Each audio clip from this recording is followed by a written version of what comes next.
Ladies and gentlemen, today I want to talk to you about a powerful truth, one that we often overlook in the noise of everyday life. Your biggest enemy is not out there. It's not the economy, not your competition, not your past, and not even your critics. Your biggest enemy is your uncontrolled mind. Let me tell you something that most people will never admit. The voice in your head, that nagging, insecure, whispering little parasite, is your greatest enemy. It's not the system. It's not your family. It's not the people who doubted you. It's you. Specifically, it's your mind. When you leave it unchecked, the uncontrolled mind is the root of all weakness. It's the root of self-doubt. And self-doubt is the first crack in the foundation of greatness. The second you allow it space to grow, it begins to consume your potential from the inside out. You know what's crazy? Most people lose before they even start. Not because the world beat them, but because they beat themselves in their own heads. They sit there imagining all the ways it can go wrong. They sabotage every move before they even make it. What if I fail? What will people think? I'm not ready yet. Those aren't thoughts, they're weapons your weak mind is using against you. You weren't born doubting yourself. That was programmed into you. You were taught to be average, taught to fear risk, taught to believe that some dreams are too big. And over time, those thoughts took root. They grew. And because you never disciplined your mind, those doubts became your truth. But let me be crystal clear, doubt is not truth. It's just mental laziness disguised as humility. The uncontrolled mind is always looking for ways to justify weakness. It tells you that you're tired when you've barely started. It tells you that you'll never be successful because of your past. It tells you that you should just accept where you are because the climb is too hard. That voice is not your friend. It's not there to help you. It's there to trap you. And if you don't silence it, it will own you for life. Let me ask you, how many times have you talked yourself out of something? A business idea, a new habit, a bold decision, a new path. You didn't fail because you tried and it didn't work. You failed because you didn't even try. That's the difference between winners and losers. Winners act before the doubt has a chance to speak. Losers listen to the voice and obey. You know what the mind hates? Pressure, discipline, accountability, because all of those things expose its weakness. When you start pushing, when you force it to go to the gym when it's tired, to work when it's bored, to stay focused when it wants distraction, that's when the battle really begins. That's when you start to reclaim your mind. You want confidence, you want strength, you want to walk into a room and feel like a man who's in control of his destiny. Then you've got to train your mind like a warrior trains his body. You can't let it wander and expect it to serve you when the storm hits. That's not how this works. Mental toughness isn't a gift. It's not something you're born with. It's a skill you build by putting yourself through the fire every day, by facing the resistance, not running from it. You want to kill self-doubt. Starve it. Don't feed it your time, your energy, or your attention. It's your discipline instead. Feed your actions. Take steps forward even when your mind screams at you to sit down. The truth is, you're not going to feel ready. Ever. That's the illusion. People are out here waiting for motivation like it's some divine gift that descends from the cloud. Motivation is garbage. Discipline is what matters. Doing the work even when you don't feel like it. That's what builds the kind of man who's unstoppable. That's what separates the wolves from the sheep. Your mind will tell you you're not good enough. Good. Do it anyway. It'll tell you you might fail. So what? Do it anyway. It'll say, but they'll laugh at you. Let them. That's how you know you're doing something worth noticing. Every time you act in spite of that voice, you weaken its grip. You shift the power back to you. You need to start treating your mind like a battlefield, because that's exactly what it is. And if you're not fighting, you're losing. Every time you skip a challenge because you didn't feel ready, you give that enemy more ground. And one day, you wake up and realize you've built a life that's 10% of what you're capable of, all because you didn't conquer the voice in your head. Let me break it down for you. The world isn't going to hand you anything. Success is war, and the first war is the battlefield is your thoughts, and the enemy is the part of you that would rather stay comfortable, stay quiet, and stay safe. You want to rise, you want to dominate, then you have to take control every single day. No breaks, no excuse, because until you conquer your own mind, you'll always be a slave to it. Now let's talk about something else your uncontrolled mind will ruin if you let it. Your emotions. People underestimate how dangerous unchecked emotions are. I've seen men lose everything, not because they were weak physically, not because they didn't have potential, but because they couldn't control their reactions. They let their emotions take the wheel and the crash was inevitable. Emotions, when ungoverned, make you impulsive, and impulsive decisions destroy progress. They destroy relationships. They destroy opportunity. You can build for 5 years and burn it all down in 5 seconds just because you couldn't control yourself.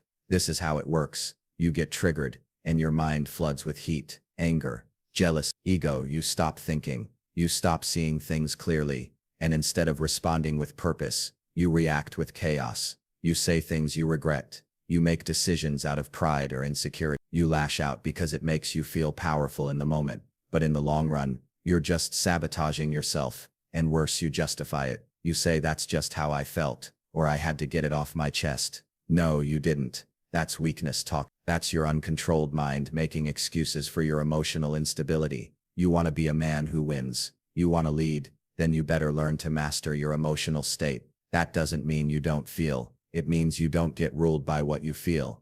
There's a difference. Discipline isn't just about habits and routines. It's about your emotional control. And let me tell you, very few people have it. Most people are slaves to their feelings. They let their mood dictate their behavior. If they're angry, they shout. If they're sad, they quit. If they're jealous, they sabotage. That's not strength. That's emotional immaturity. That's the mind running wild, like a dog off the leash. You've got to ask yourself, who's in control? Is it you, or is it the wave of emotion that crashes through your brain when something doesn't go your way? Because if it's not you, then you're not the man in charge. Your emotions are, and they don't care about your goals. They don't care about your future. They care about momentary relief. They care about instant gratification. But success, that requires long-term vision. That requires you to feel one thing and do something else. That requires mastery. Let's make this real. You get into an argument with someone you care about. Maybe your girl, maybe your business partner, maybe a friend.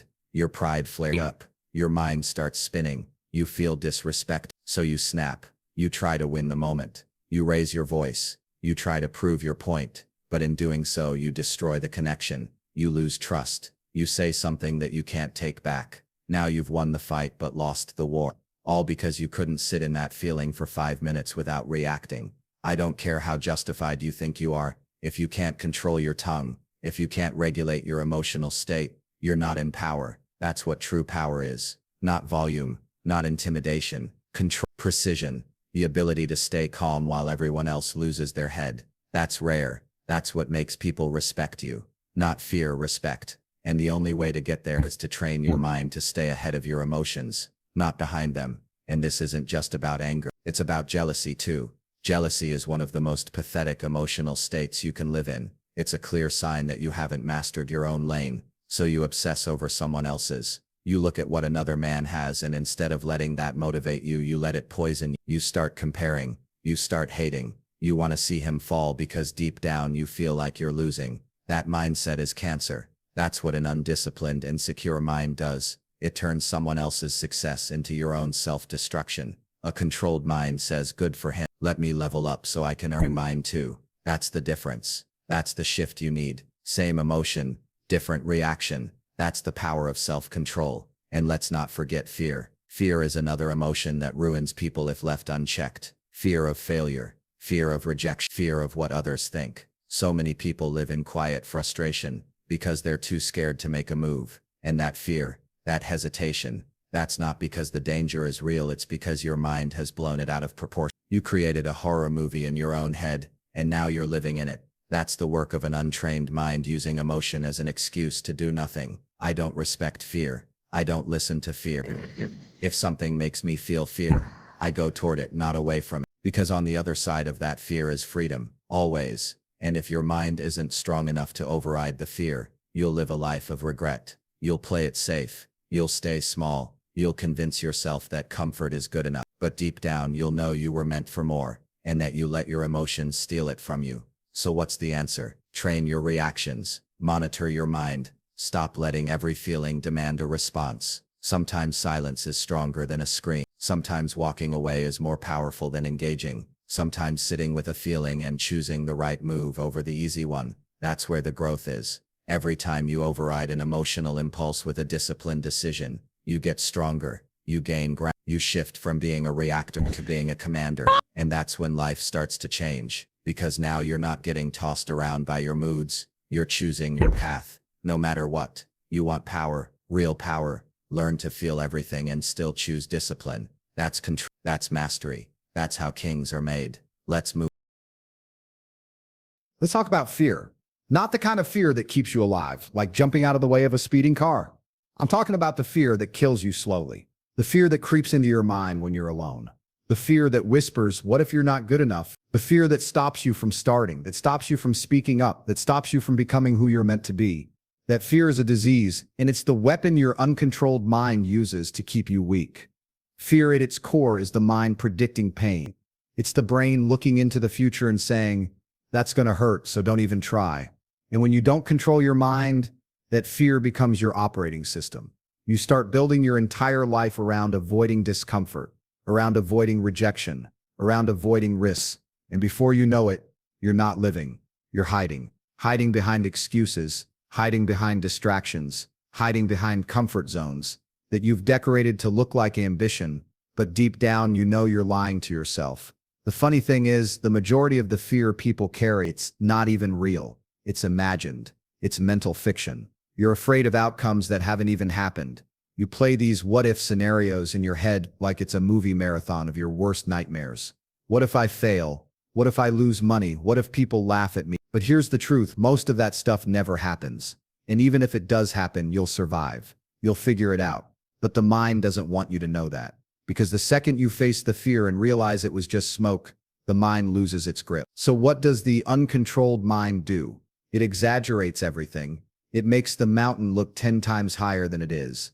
It makes the failure seem fatal. It turns the idea of starting something new into a threat instead of an opportunity. Why? Because the mind doesn't care about growth. It cares about safety. It cares about keeping things predictable, comfortable, and under control. That's how it survives. But survival isn't the goal. Thriving is, winning is, becoming a force is, and you don't get there by listening to fear. You get there by doing the exact opposite of what fear tells you to do. Fear says sit still. You move forward. Fear says stay quiet. You speak with volume. Fear says it's risky. You take the leap anyway. That's what separates strong men from weak ones. Not the absence of fear, but the refusal to let it decide the outcome. You think people who dominate aren't scared sometimes. Of course they are. But they've trained their minds to move anyway. That's what makes them different. That's what makes them dangerous. You need to understand this.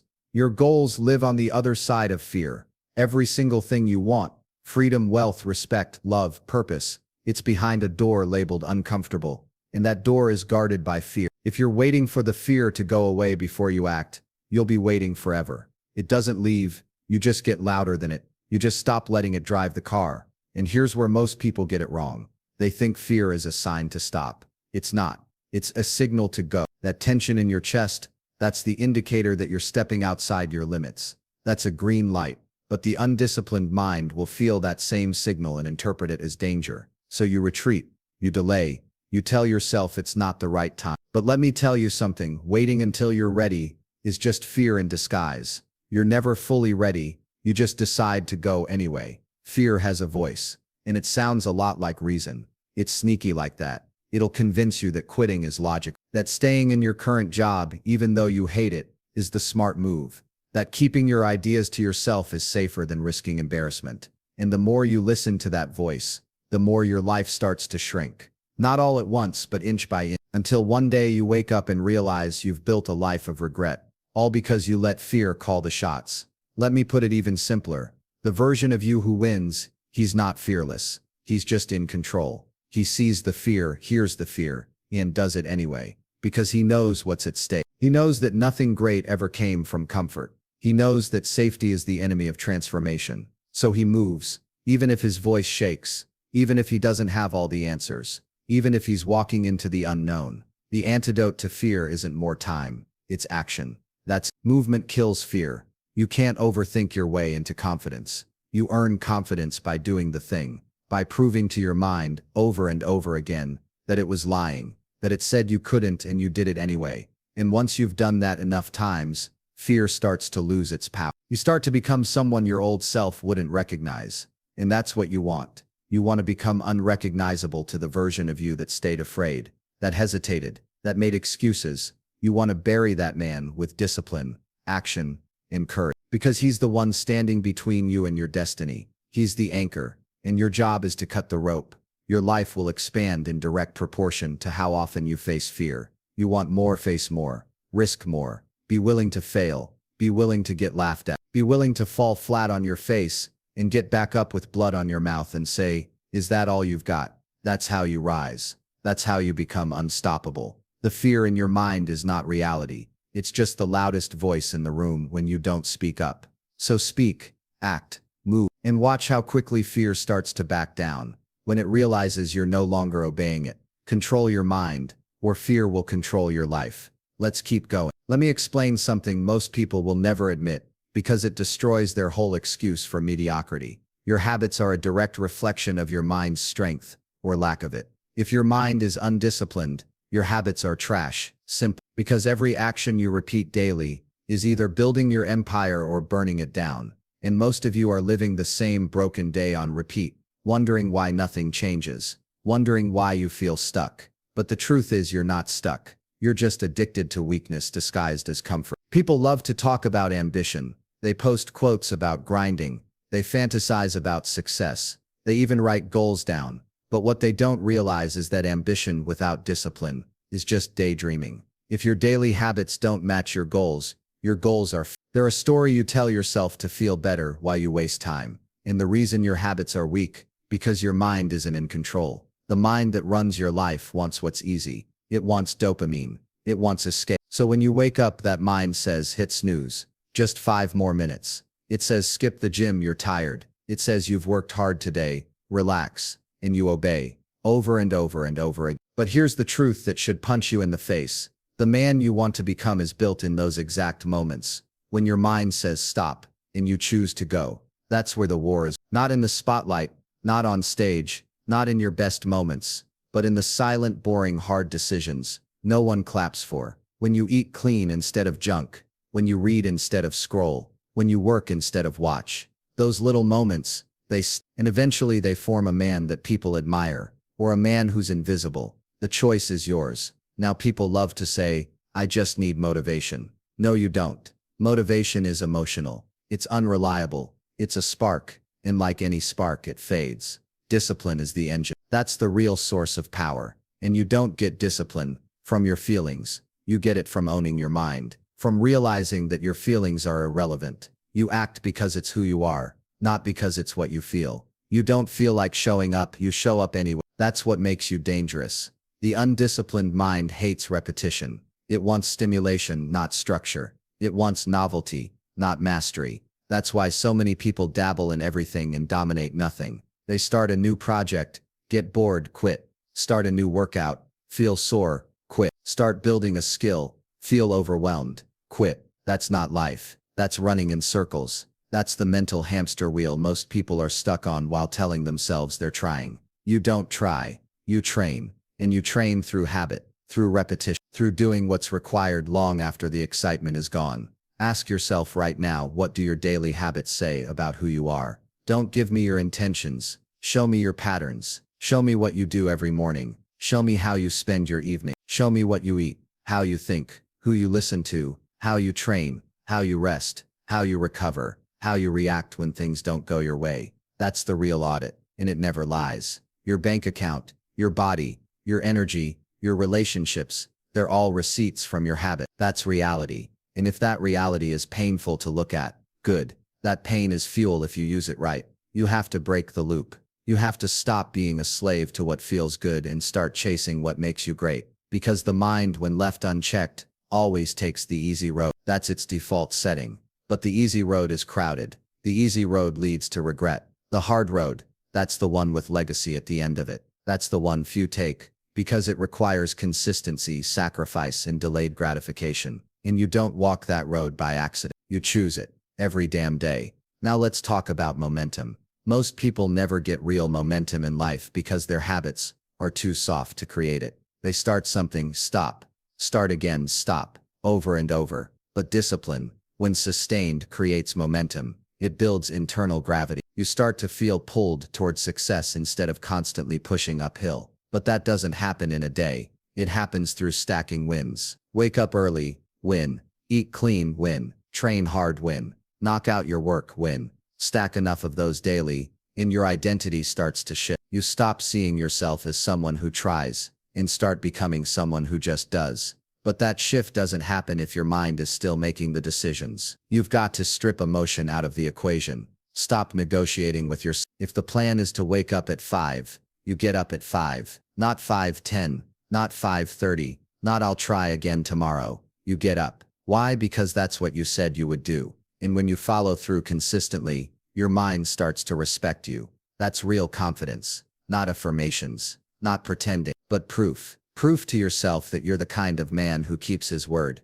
especially to himself. Eventually, your habits become your armor. When life hits, and it will, those habits are what keep you grounded. When the storm comes, and trust me, it always comes, weak habits collapse. Strong habits carry you through, because you don't rise to the level of your goals. You fall to the level of your systems. That's why controlling your mind and building bulletproof habits isn't optional. It's survival. You want to build a life that other people admire, a body that reflects your discipline, a bank account that shows your value, a mindset that intimidates weakness. Then your habits can't be average. Your standards can't be flexible, and your mind can't be in control. You have to own it, dominate, and that domination starts with what you do every single day, especially when no one's watching. If you don't control your habits will control you, and they'll drag you straight into the life you said you didn't want. Let's keep going.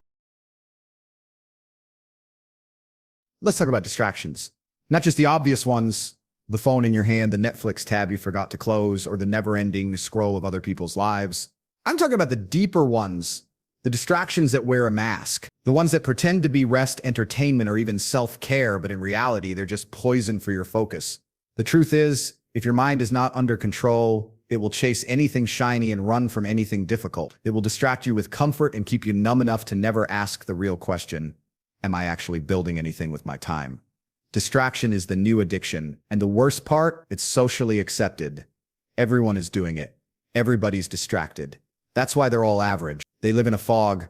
They walk around with their attention chopped into a million pieces, never fully present, never fully locked in. They mistake busyness for productivity and entertainment for peace. But here's the difference between those who make it and those who never do. The ones who win control their attention. The ones who lose, their attention is constantly for sale.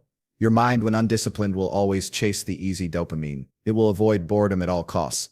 That's why people can't even sit alone with their thoughts for 10 minutes. Try it. No music, no phone, no distractions. Most of you will start twitching like addicts. That's how bad it's gotten. And you think you're going to build an empire with that kind of focus. You think you're going to execute on your goals when you can't even sit in silence without reaching for stimulation? Wake up. This is a war, and your attention is the battlefield.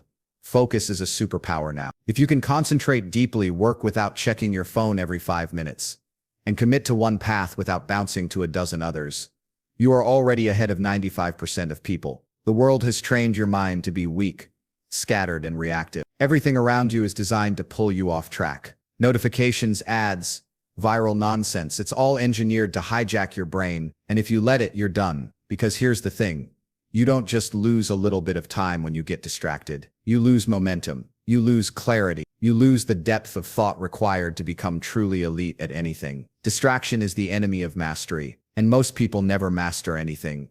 Because the second it gets hard, their mind wants to run. Run to the next video, the next app, the next conversation that doesn't challenge them. So they float through life half committed to everything, truly excellent at nothing, and they wonder why they feel unfulfilled. Why they feel like something's missing. It's because distraction has robbed them of depth. And depth is where fulfillment lives. You want to know why you feel anxious, restless, even though you've done a lot today? It's because you've done a lot of nothing. You've been in reaction mode, not creation mode. You've been bouncing from one dopamine hit to another, never locking in, never finishing what you start. And that's why you don't feel peace. That's why you don't feel accomplished. Because distraction gives you activity, but it steals your impact.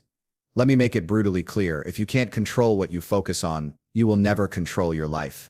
The man who controls his attention controls his destiny. That's why I protect my focus like a savage. I'm not interested in knowing every headline. I don't need to see every trending video. I don't care about opinions from people who haven't built what I'm building. My focus is mine, and I treat it like gold, because it is. And if you don't treat it that way, someone else will gladly use it for you. That's why these platforms are free.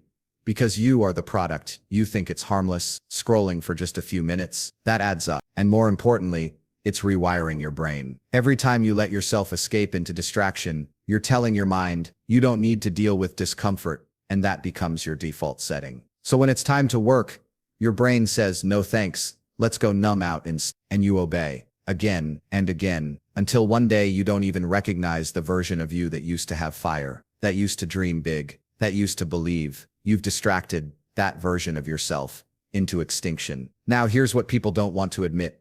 Deep work is boring. Mastery is boring. Repetition is boring. But boredom is where the greats are forged. Because it's in that stillness, in that grind, in that quiet, that you sharpen your mind like a blade. Everyone wants results. No one wants the boring consistency that gets you there. But the man who learns to love that boredom, he becomes unstoppable.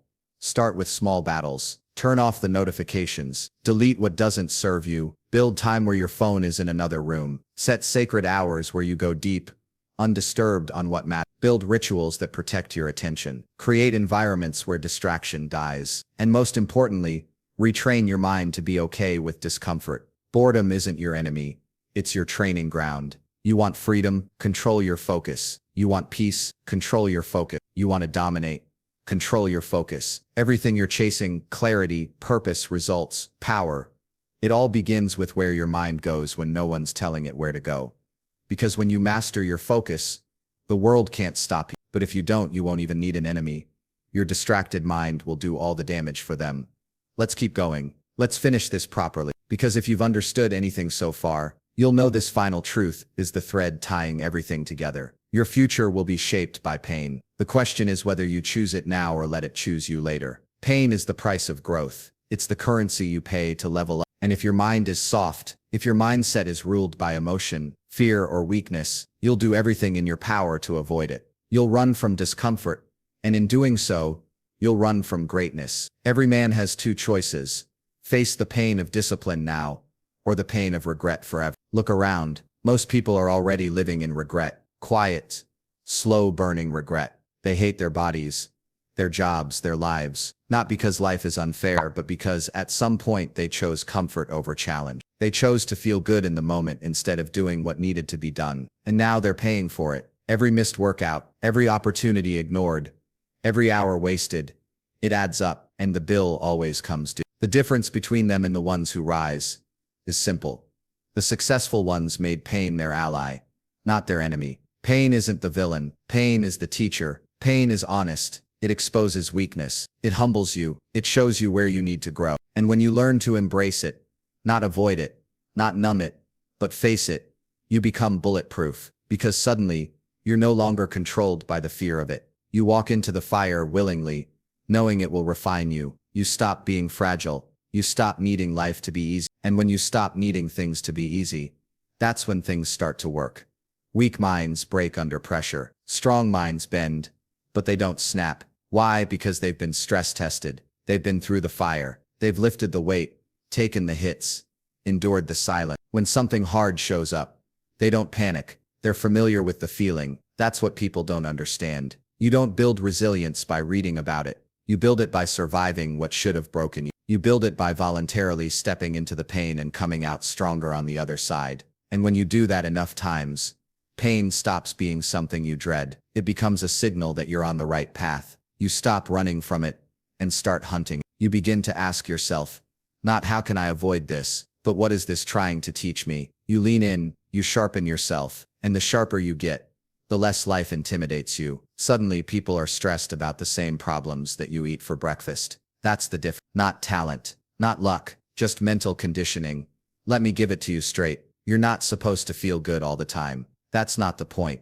Growth hurts. Sacrifice hurts. Transformation hurts. You want new results, then you have to give up the old version of you. And that shedding of who you used to be. It's painful, but it's also necessary, because the man you want to become cannot exist in the comfort zone. He's waiting for you at the edge of your limits.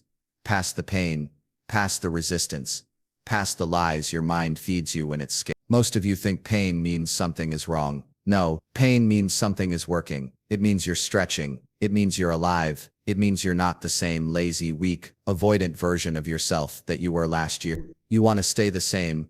Go numb out. Grab the control, light the joint, binge the series. But if you want to change, then welcome the pain. Make it your sparring partner. Make it your alarm clock. Make it your compass. It's trying to tell you where your next level is buried. I've said it before and I'll say it again. Your mind will try to protect you from pain. That's its default setting. But that protection is a prison, because it also protects you from evolution. And if you obey it, if you keep listening to that voice that says this is too much, or I can't take this anymore, or I'll do it later, then congratulations, you've just chosen average. Because every time you avoid the pain of growth, you reinforce the chains holding you back. The great ones, they do the opposite. They wake up and choose pain. They choose to lift when they're tired. They choose to work when it's easier to coast. They choose to speak up when it's uncomfortable. They choose to be disciplined when no one's watching. And they don't complain. They don't cry about how hard it is, because they know that pain is the ticket, and they're willing to pay the full price. You've got to stop wishing life was easier and start demanding that you become stronger. That's the mindset shift, from victim to warrior, from excuse maker to executive. And it starts when you stop flinching at discomfort. Stop being surprised by resistance. Stop expecting success to come without suffering. It never has. It never will. This isn't about becoming numb to pain. It's about becoming wiser because of it, stronger through, and more dangerous because of it. Pain doesn't make you weak. Avoiding it does. Pain doesn't break you. Resisting it does. Pain doesn't define you. It reveals you. So the next time life punches you in the mouth, don't complain. Smile, nod, say, that means you've just been handed the opportunity to build what most men never will. A mind that bends but never breaks. A soul that's forged, not fabricated. And a future shaped, not by fear but by fire. Let's keep going.